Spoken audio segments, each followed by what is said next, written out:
Welcome to the third season of That's So Second Millennium, the Catholic Science podcast where we explore the fascinating borderlands between science and theology through realms of philosophy, human experience, and more.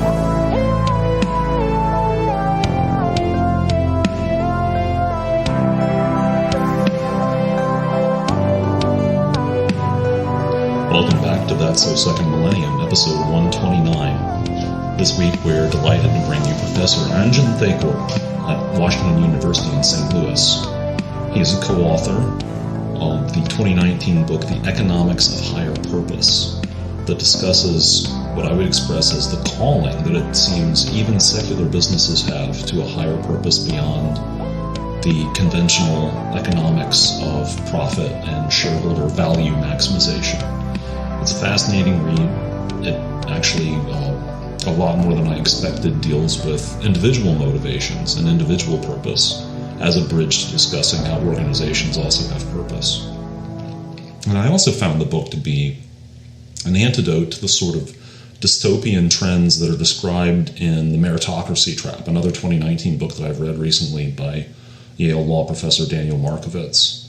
So The Meritocracy Trap describes how the elites are busy destroying the middle class and replacing large numbers of middle-class jobs with small numbers of elite jobs, among many other things. It's also a fascinating read. This book, The Economics of Higher Purpose, is a roadmap to something very, very different. And given the number of concrete examples in it and the actual results that have, been amassed. And as Dr. Thakor says in the course of the interview, this is of course not completely new, but it's amazing how far away from this professional economics has gotten. So with that, I will let Professor Thakor tell you about the book himself, and hope you enjoy this interview as much as Bill and I did. Welcome back to That's So Second Millennium. We're very delighted to have Dr. Anjan Thakor here on the podcast. And his bio has disappeared from my screen. Give me a second. He's the John E. Simon Professor of Finance, Director of the PhD program, and Director of the WFA Center for Finance and Accounting Research in the Olin School of Business at Washington University in St. Louis. He's published his research extensively in the top economics and finance journals. He's been named as the fourth most prolific researcher in the world in finance over the past 50 years based on publications in the top 7 finance journals over that time. And the point of departure for this podcast is that he's co-authored a book called The Economics of Higher Purpose with a colleague from his days at the University of Michigan. And we're delighted, Dr. Thakor, for you to be on the podcast with us. Great to be with you. Thanks. So this is, I just actually finished reading the book this morning, and it is really a compelling read.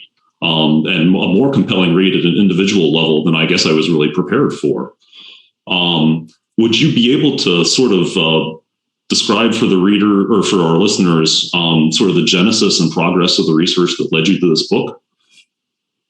Sure, Paul. So my co-author on this book is Bob Quinn, who's a former colleague of mine from the University of Michigan. Bob's work is in organization behavior. And some years back, he was called by the Mormon Church to serve in Australia for 3 years. And this was quite a surprise to me because I never actually thought about Bob leaving for 3 years and literally disappearing from sight. I had very little contact with Bob during the time that he was in Australia. We exchanged a few emails. So then when he came back and we happened to meet, I was very eager to find out what he'd been doing for the past 3 years. And so he started telling me, and he ended the story by saying, we created an organization of higher purpose. And I looked at him with a blank stare and I said, what does that mean? What does that mean? I'm not sure I understand how you created an organization of higher purpose. So he explained to me. Uh-huh. And this was sort of a new concept for me. My background is in finance, strategy, and economics. And so I was intrigued. And I said, okay, I can see how this would work for a religious organization, but would this work for any organization? Can any organization have a sense of higher purpose that transcends its usual business? And he said, honestly, I don't know. So I said, well, then we should do some research on this, because what you're telling me defies every principle of economics that I know. This cannot happen. People shouldn't work like this, and you should not be able to achieve these kinds of outcomes. So that was really the beginning of a research journey with Bob, where we decided that we would interview close to 40 leaders of different types of organizations, for-profit, not-for-profit, public, private, many different industries, to learn more about whether they actually had any sense of higher purpose for their organizations. If so, what was it? What sort of results did they get? And how then did they fit that with what I call the standard view of economic contracting? Standard, or sometimes in the book, I think you call it the conventional view. Yes. And I have to imagine that as someone in finance, you might, are there people who question you and ask, well, can you give me some numbers? Can you give me some quantitative backing for this? And if they do so, what do you answer them? So, early in our research, there wasn't a lot of research support for the proposition that higher purpose would have any particular impact on business. If anything, I think the prediction of the conventional theory would have been that this isn't going to work. So at best, it's going to be a placebo, right? So we began to do some research. We did some theoretical research where we basically inserted the sense of higher purpose into a traditional organization, which does what we call optimal contracting. And we got some surprising results. And then just around that time, there were a number of people who were interested in exploring this in different settings. So we became more aware of their research, and we began to gather some of the empirical research that other people had done. So there's a paper that was published in 2019 in Organization Science by 3 researchers at Wharton and Harvard, who basically examined the impact of higher purpose on economic outcomes. So things like stock price and profits and Tobin's Q. And over a very large number of organizations, many years. And they found pretty compelling large sample empirical evidence that if you have an authentic higher purpose that's communicated with clarity, then it actually has a very positive impact on all of these traditional measures of profits and performance. There's another very striking field study which provides causal evidence that was done by some researchers at the University of Michigan Business School, where I really find this fascinating because of the setting. And the setting was call center workers. Okay. Now, if you imagine different kinds of professions, at least for me, that would not be a profession that would be high on the list of professions where I would really be engaged and enthusiastic. And legendarily not so, especially given the kinds of reactions you get when you call people, including my own, and how I react. Have you tried turning it off and turning it back on again? Yes. And so what they did is they looked at call center employees who were making calls for fundraising for the school. Okay. Yeah. And they did sort of the usual gold standard control sample, treatment sample kind of field study, where the treatment sample was basically call center workers who were exposed to the recipients of scholarships that the school had given as a result of its fundraising. Sure. And these people interacted with the call center workers and exchanged with them their life stories and how the scholarship had impacted their lives. And the control group was, not treated. so they were not exposed. Just went they on both doing had what the they were same doing. scripts. These people have a script that they read from. Yeah.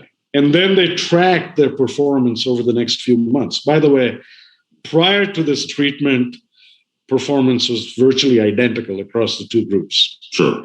And in research, we call that the parallel trends assumption, right? Yeah. That they're essentially going in the same direction. Yeah. And then after the treatment, you saw that a huge wedge opened up between the treatment group and the control group. And the treatment group spent much more time talking to people on the phone, and they raised much more money for the school in their fundraising efforts. So the conclusion was that the treatment actually had a causal impact on the behavior of these call center employees. So the conclusion from a lot of the research is that what higher purpose in any organization does when it's authentic is it changes people's mental maps. Your mental map is how you perceive yourself and your job, okay? And if you can change a person's perception of both themselves and their job and how they relate to the job, they're going to behave differently. Yeah. But the key word in this is authentic. So it has to be authentic. Yeah. Yeah. Could you describe how you use the term authentic? And I think at one point you assert that it's central to what you're trying to describe in the book, and also the terms hopefully contract and covenant as well. But let's start with authentic. Sure. So, when we first started our research, I never realized how elusive authenticity would be for so many organizations, right? Yeah. So the easiest thing is when we present our research evidence and the book and the Harvard Business Review article, a lot of organization leaders get excited because it seems like another incentive mechanism to improve performance. Right. And then we tell them, look, if all you're looking to do is to enhance performance, but you don't believe in the purpose yourself, just for its own sake, not because of the impact it's going to have on performance, but because you think this is something worthwhile in its own right. Okay? Yeah. If you believe that, then authenticity really has two dimensions. One is the usual one, right? Fidelity to the truth. I actually believe in it. It's not just, posters on walls, right? That make people cynical, right? Right. I've seen my share of those in my day as well. Yeah, exactly. Every organization has those, right? Yeah. And then you talk to middle managers. How does it impact what you do, or decision making at the top, and they roll their eyes? Yeah. So fidelity to the truth, I really mean it. But there's another dimension, which is also important, which is passion. I, as a leader, passionately believe in this purpose. And it comes through in everything that I do, everything that I say, every decision that I make. And so purpose then becomes the arbiter of every business decision. Yeah. When people see that, then they know I'm being authentic. And so I always tell CEOs and organization leaders, you may be able to, fool me if I interact with you for a couple of hours. But the safest assumption you can make is that everybody in your organization is at least as smart as you are. Right. And so if you're not practicing this authentically, they'll see through it because they're in the weeds. They see every decision that you're making. Every resource allocation decision that's being made, every call that's being made by senior management. And if they see that these decisions are not driven by that purpose is not the arbiter of every business decision you make, then don't even go there, because you might actually do more harm than good. Right. And so, that passion is really important. And that's what I mean by authenticity. Yeah. Now, if you have an authentic higher purpose that's communicated clearly, right down the organization, then what it does is it creates what Rabbi Sachs, as a British lord and also a Jewish rabbi, what he once called in a speech he gave in Washington, D.C., the notion of covenants instead of contracts. Yeah. So in economics, we deal with optimal contracts. Okay? Yeah. I work for you. We draw up a contract. you say, I'll pay you this much in fixed wage, and I'll pay you this much based on the output. That's called a bonus. Okay? Yeah. That's a contract. And what Rabbi Sachs talked about was a covenant, which is something that transcends contracts, where we do something because it is driven by this common higher purpose. And I don't need a contract to get me to act in that way. It's because we both sign on to that purpose. Right. And so he gave this wonderful example that he said Israel had a society before they had a state. And he said, for a society, you need covenants. For a state, you need contracts. Right. Because contracts are laws, right? Yeah. That govern a state. And you have to have laws. You cannot have a lawless society, a lawless state. But at the same time, contracts do not suffice to create a society. Right. Society also needs covenants. Right. Yeah. And I think the same thing is true in organizations. You can function with contracts. You excel with covenants. Right. Yeah. You can get by with, in a sense, perhaps you can abstract a covenant from the larger society, but it's going to be a pretty tepid, thin thing to try to work with. Right. Yeah. Yeah. That was a very powerful passage in the book to really, that sort of hits you between the eyes. Are there periods in history, whether in the United States and Europe or the world at large, where sort of purpose-driven covenant, as it were, organizations were more prominent than they are today? That's a great question, Paul, and it's really interesting because one of the things that I've been actually watching recently on the History Channel is they've done these segments on American industry. Okay? And they've looked at different industry and what were the transformational moments, going back to the start of the 20th century when we had this explosion of new industries and new business models, right? So you take something like the automobile industry, or you take the food industry. All of these industries, or steel, right? Yeah. And you look at some of the great pioneers like Henry Ford and Andrew Carnegie and Rockefeller, and and as I've watched these series, they're fascinating, right? Because it's like a re-education in history, business history. Yeah. And you realize, even though they don't quite say it that way, you realize that all of these people had a sense of purpose. In fact, if memory serves me right, Andrew Carnegie at one time, he had this massive steel empire, and Rockefeller was trying to buy it from him. And eventually bought it for a price that, maybe I'll get the number wrong, but in today's dollars would have been something like, $400 billion or something. But it was very interesting in that he knew that just naming a price wasn't going to be enough to get Carnegie to sell his industry, his stake in the business. So what he used was this appeal to higher purpose. And he said, look, you have always wanted to be the richest man in the world so you could do the most for charity and your favorite charitable causes. Is we can't do that while you're still running these businesses. Yeah. So if you sell to me, you will be the richest man in the world. That's right. And you'll have none of these other distractions. Yeah. You can do anything you want. Yeah. Right? Yeah. And that's how he managed to convince him, and all of the things that came later. Oh yeah. The endowment, right? Including the university. Right. And so, or you look at Henry Ford, and he was sued by the Dodge brothers because he cut back on dividends so he could reduce the price of the car that he was selling. These were two of his largest shareholders. And there was this passage in Lewis's book where, he's on the stand and the lawyers for the Dodge brothers asked him, he said, what is the purpose of the Ford Motor Company if it is not to maximize shareholder wealth? Oh, wow. Okay. All the way back then. And he said, well, it is to, make as many cars as I can and make them available to as many people as I can. at the lowest price I can afford to sell them at, and employ the largest army of men I can employ to make these cars, or something to that effect. Yeah.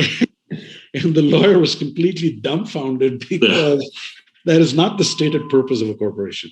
Right. And but it was really interesting that all of these people had a higher purpose in mind in running their businesses. They weren't just running businesses. And as like Hershey's, for example, on the food side, they played a really central role in feeding the troops during World War II, right? Yeah. Yeah. Or the automobile companies converting their factories to make aircrafts. And I always wondered why the big automakers had aircraft divisions. Like, what were they doing making aircraft engines? Right. Well, that happened during World War II. Yeah. Right? Because they needed to supply the army. Yeah. And so they were all driven by, many of them were driven by this desire to somehow change society for the better and to make a contribution, right? So they all had contribution goals. I'm not saying that they were not motivated by wealth and the usual goals. Yeah. I think those are great, and I think they're very important too. But the whole thesis of our research, the central premise has been that higher purpose is not charity. To pursue higher purpose doesn't mean you have to become a not-for-profit or a church. Okay, that's not what we have in mind. Charity is great. Okay, I highly respect it. This is different. Yeah. Higher purpose pursuit, what we're looking at is the intersection of higher purpose that transcends business goals and the usual business goals. All of these people pursuing purpose were extremely successful business people. And in that sense, I actually agree with Jack Welch that, if you're hanging on by your fingernails to succeed in business, where you don't know if you're going to be in business tomorrow, you can't pursue higher. You can't expect people to pursue higher purpose. If I don't know if I'll have a job tomorrow, forget about purpose. I need to feed my family. That's my purpose. Yeah. So you have to succeed in business. Yeah. You have to have a viable business that succeeds, that is still driven by a sense of purpose. And this is what a lot of people often get wrong. When I start talking about purpose, they immediately jump to charity and purpose-driven leader must be poor, and a purpose-driven business can't have high profit margins. No, wrong. Yeah. Purpose-driven businesses should have high profit margins. Okay, because then they're going to have the resources to do the right thing, to pursue their higher purpose. Yeah, exactly. It's a means to an end, not an end in itself. Yeah, you can't pursue purpose when you're financially distressed. It's very hard. Yeah. Okay, even though we have examples of organizations that were in deep financial distress who still decided to pursue purpose. But that's not the norm that we want to promote, that that somehow pursuing purpose has to be in conflict with being successful in business and being profitable. Yeah. It shouldn't be. Yeah. Bill, was there, I know you had a few points you wanted to throw in at some point here, so let's make sure to get to some of those. This fits in right at this point. I was going to, my thought on this before your most recent comments was that there might be a couple of reasons why a purpose-driven organization might have somewhat tougher times generating that sense of purpose today. Part of it was that number one would be not only are corporations kind of legally formed for that sole purpose of shareholder wealth maximization, et cetera.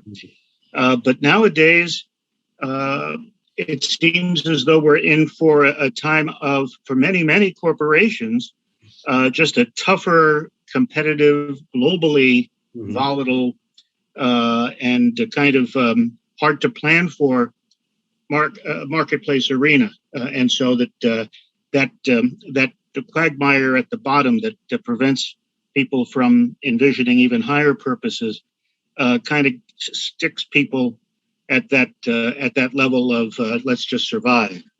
And then the second point was perhaps this is a wrong cultural observation and overgeneralization, But frankly, it seems to me that nowadays, a lot of the communication of that purpose rests with the rank and file employees, and especially if you haven't hired these folks right from the start with a sense of, do these people share the purpose of the founding entrepreneur or president, et cetera. Frankly, it seems as though so many folks are treating their jobs and the business world in a more utilitarian way. It's hard to guarantee that they'll be good at communicating and achieving that sense of purpose. So those were my. I think it's exactly right, and a wonderful goal, and essential, really, to cultural and social well-being, to have the sense of purpose. But those two things struck me as hurdles today. Yeah, no. So great points, Bill. So let me actually address them. May not address them in exactly the order in which you asked the questions. I'll take them as a group. I actually think that pursuing an authentic higher purpose is even more important in a more competitive environment, because it allows you to set yourself apart from the rest of the crowd. There's a very interesting statistic that Bob Chapman, who's the chairman and CEO of Barry Waymiller in Clayton, where I am, talks about, and that is that 88% of workers in the United States, employees of companies, express a need for purpose, but say they don't get it from work. Okay? And, so much of our lives are spent at work, right?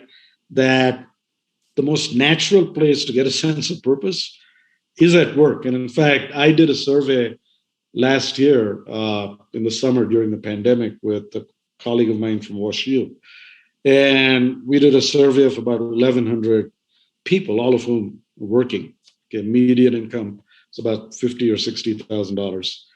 And fairly representative of the population in many respects. And what we found is that people who worked for companies that had a written statement of higher purpose were more likely to have a written statement of higher purpose in their own personal lives, right? The spillover effect, right? Right. Interestingly, we also found that if they believed that their company's leaders had an authentic sense of higher purpose, they also trusted them more to make better business decisions. Okay? And so I'll give you two examples, right? So one of the examples is something we talk about in the book and in the HBR article is Jerry Anderson at DTE Energy, right? So this is in Detroit, their utility. It's the old Detroit Edison, right? So it's a publicly traded company. And in 2008, so Jerry is kind of the lead CEO in our Harvard Business Review article. 2008, they're in deep trouble, okay? And so Jerry said he called his top executives and said, you have 10 days to come up with a plan to save the company. Okay, in the middle of the financial crisis, every company around them is falling into the arms of the government, right? And they came back in 2 days and they said, Jerry, too much money has walked out the door. These are the number of plants we need to close down. And these are how many people we need to fire. Okay? And Jerry says, this was exactly the opposite of what my gut was telling me. And he says, I was faced with the biggest professional decision of my life. And he decided to go in the opposite direction. And so he called a meeting, addressed the 10,000 employees of the company, and said, this is the advice I've been given. I'm not going to take it. Instead, I want to tell you that laying off people and shutting down plants is absolutely the last lever we will pull to preserve the integrity of this company. What I want you to do, though, what I want you to do for me in exchange is I want you to give me all of your discretionary energy, like you've never done before, to help me save this company so we can then serve the communities that our purpose is to serve. We can't do that if we fail and go out of business. And he said, over the next few quarters, his controller is bringing these reports. He says, every variance from plan is positive. And at one point, he slammed his fist down on his desk and told his controller, check these numbers. There's a break in your system. There's something wrong. This can't be real. And the controller said, Jerry, I've checked it multiple times. This is exactly what's going on. And he said, the ask that I'd made of my people was actually working in a way that I could never have imagined. Because he says, when I did this, I went back and told my wife that I'm holding my breath because I have no idea if this is going to work. I think it's the right thing to do. I have no idea if it's going to work. Okay. And then, in the book and so on, we discuss all of and he says the reason why I didn't realize it is that it was happening in a very disaggregated manner in thousands of places all over the company where people were saving money. He gave us an example of a project that was budgeted for $30 million where they took the cost down to $3 million. Would have never happened in the alternative reality without this purpose. And then he said by 2010, he says all the other companies around him had failed. The communities they were operating in were in pure misery, and they were flourishing, completely outperforming not only the S&P 500 and not only their own industry, but also the broad market, the S&P 500. And then in 2010, he said he had to redefine the purpose because that sense of urgency of saving the company was no longer there. Yeah. And so he repurposed the organization and said, look, we're flourishing, but the communities in which we're operating are not. And they redefined their purpose to make a contribution to the growth and vitality of the communities that they were in. And then, remember the last time that we talked to him, and he says, looking back at the 10 years since the journey began, 2018 or so, they had gone from being the bottom in safety to the top 3, from the worst in union relations to the very best. Stock price performance, substantially outperforming every index, market index, their industry. And they're improved in every dimension. Not that they're perfect, right? Yeah. Not that they don't stray from their purpose. Right? Yeah. They're a real organization. They're not some synthetic, organization created by some Pollyannish vision, right? But nonetheless, the purpose works. So purpose isn't static. You sometimes have to change it. But it does help you if it's authentic and people believe it, right? Mm-hmm. And that's the key. Yeah. Yeah. Yeah. Thank you. That's a good insight. I was thinking as you were, in the back and forth here, there's another question that I was hoping to ask about how a striking feature of the book is how often you discuss, becoming a learner, like various people from the CEO all the way down to the frontline employee adopting a learner mindset, where at some point you actually explicitly mentioned the growth versus static mindset of Carol Dweck. How did that come to play? I mean, could you maybe speak a few more words on how that came to play such a part? Because I think it parallels with what Bill was saying about, we haven't necessarily hired people who are going to share our purpose, right. But sometimes people can learn. No, absolutely. In fact, in all of these, I wanted to address that, it's very interesting because the commitment to higher purpose is not a bottom-up thing. It's a top-down thing. The CEO, the leadership has to first buy into it because they control a lot of the levers mm-hmm. that are going to make it authentic or not. Okay. But once you do that, then you have to cascade it down the organization. And that's the learning part. And that addresses, Bill, your point that when I've joined the organization, I didn't sign on to this purpose. It was adopted after the fact. And now I have to sign on to it. But just because the organization adopts a purpose, if I'm a mid-level manager, I have no idea what that means for me. How does it change my job? You have to teach people that. They have to learn that, both through intervention and through self-reflection. And so when we work with companies, we actually go through, it's hard work, but we go through that process layer by layer, right? And where they have to think about, okay, this is the organization's purpose. What does it mean for me? Mm-hmm. How does it change my job? What is my purpose at my level? And what am I going to do the next 3 months, 6 months, year differently, right? So one of the exercises we ask people to do is bring us a critical decision that you made in the past. How would you make it differently today because you have a purpose? Yeah. That's a why would question. You make it differently? Right? Yeah. And reflect on it because that is how you learn. right? Yeah. So one of the things that research and learning says is that we don't learn when somebody conveys information or knowledge to us. We learn when we reflect on it. Yeah.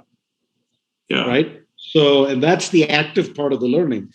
Listening and absorbing is the passive part. So you have to make people active participants in that learning process, because then they figure out what it means at their level, right?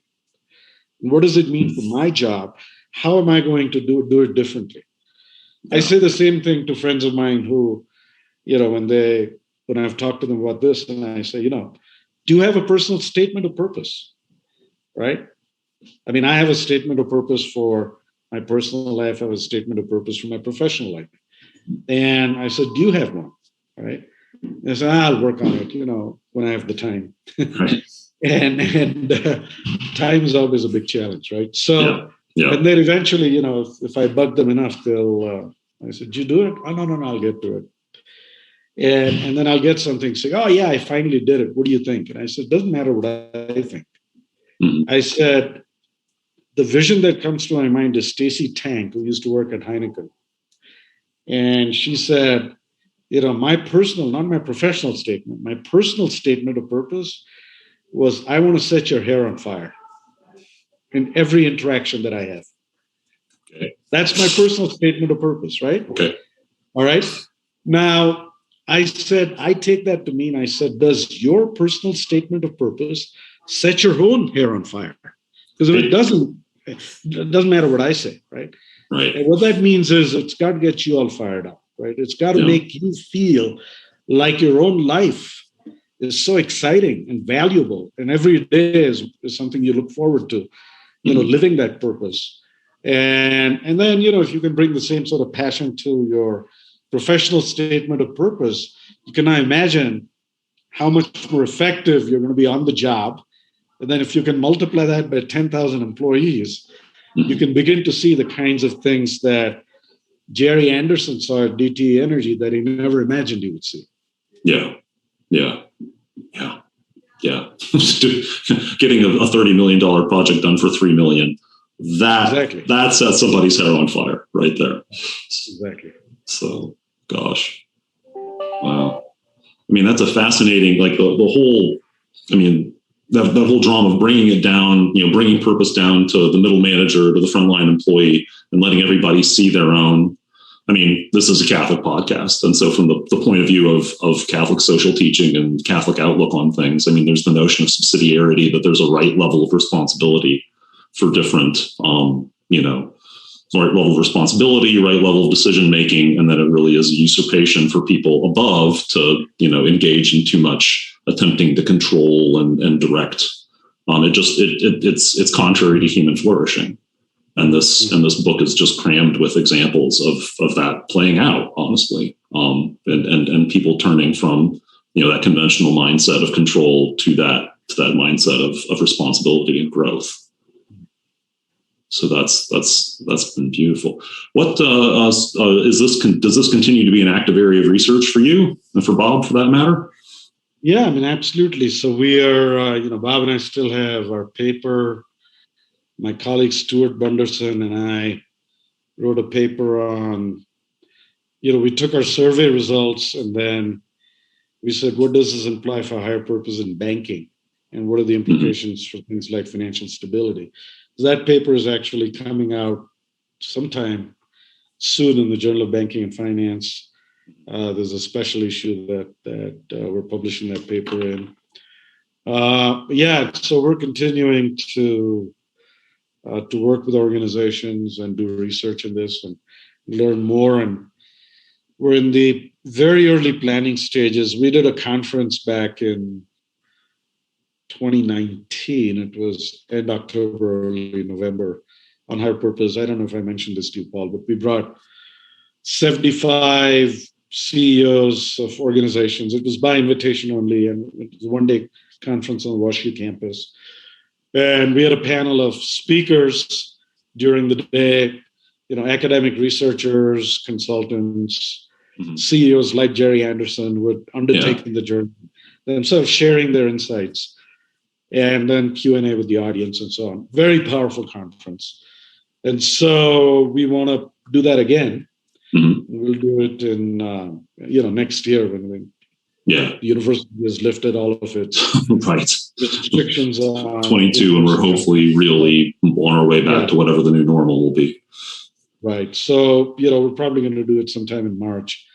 So we're in the early planning stages of that. So then out of that, we hope to actually use that conference as also a platform to do some more research. So it's something that we're engaged in all the time. And we just redesigned the executive MBA program to emphasize this more.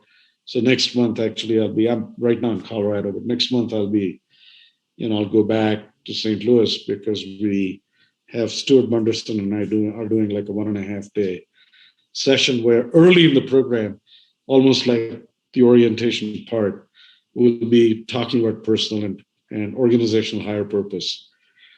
And then they'll follow that all along. And then the goal is by the time they end the executive MBA program, they're fully fleshed out their personal statement of purpose. Mm-hmm. And by the way, they get coaching along the way and stuff like that. So, sure. Yeah. Yeah. Not just throwing them in. Trying to influence how we teach this as well. Yeah. Yeah.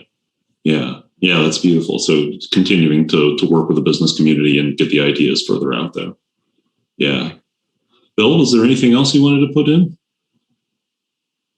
Well, you're mentioning the role that a business school can play, and I'm seeing how it really does it take a village? Does it take a country? Does it take a sense of community and common good for all of this to kind of percolate into the broader business culture and even into the culture itself?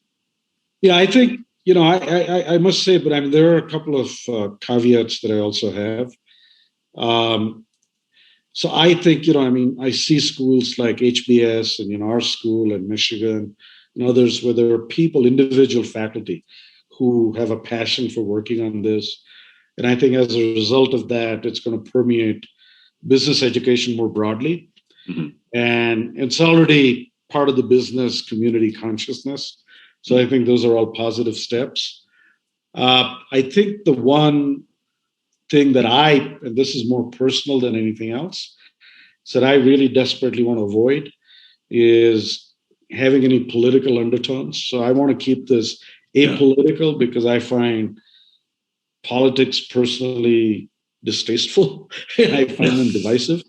Yeah. And so I would like, for this higher purpose notion to be inclusive, I think it has to be apolitical.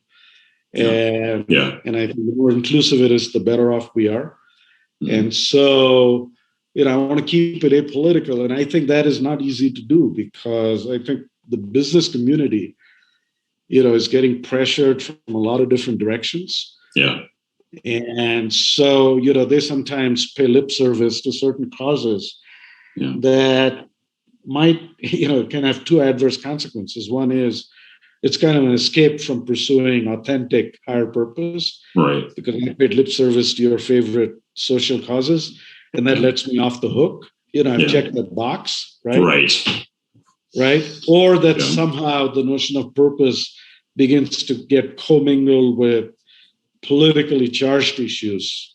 Yeah. And then it turns off a lot of people who don't subscribe to that particular political philosophy. Yeah. Becomes a wedge within your organization. I want to keep this as far away from politics as we possibly can, because when I look at in my own research, the higher purpose statements of a lot of the organizations that we've studied in our research, companies that I've worked with, there's absolutely no reason to have any sort of political undertones. Right. This is like this, this should appeal to anyone, regardless of their political stripes or inclination. The examples that work don't need that element. I'm sorry? The examples that work just don't need that element. No, exactly. You don't need that, And so, if we can keep this at sort of the intersection of, making a contribution to the social good and succeeding in business, right? Yeah. And we need both. Yeah. Yeah, and it's good to have an area where we can see common ground in a society that's trying to trying to convince itself that we don't have common ground with one another. Right. Wow. Well, that's this has been a great conversation. I really really appreciate the chance to talk to you about this subject, because this was really, I mean, I'd recommend to any of our listeners to pick up The Economics of Higher Purpose and to look into this, for themselves and for their own role in whatever organization they might be in. Is there anything else that you could recommend to our listeners who are interested in the subject? Well, I think, there are articles being written on this all the time. I think, Harvard Business Review had a special issue on higher purpose where they collected all of the articles that they published on it. I think it came out in 2020. I think that's a good read. Okay. There's about 8 or 10 articles on purpose. There's a lot of good sources. There's a lot of good work that's being done on this. So, I would just recommend staying in touch with those things, because I really think that people don't need to reinvent the wheel. I think we can learn from what other organizations have done and adapt it to our own setting. Right? Yeah. I mean, your book and our conversation have brought up, everything from Henry Ford to DT Energy to KPMG to, all over the map, people in call centers. It's pretty amazing. So, well, thank you very much. Yeah. Thank you. We really appreciate you making the time. Thank you. Thanks, Dr. Thakor. All the best. Thanks for listening to this episode of That's So Second Millennium. TSSM's audio producer is Morgan Burkhart. Our theme music, Igneous Grok, was composed and performed by Vin Marquardt. For my co-host Bill Schmidt, I'm Paul Giesting. Until next time.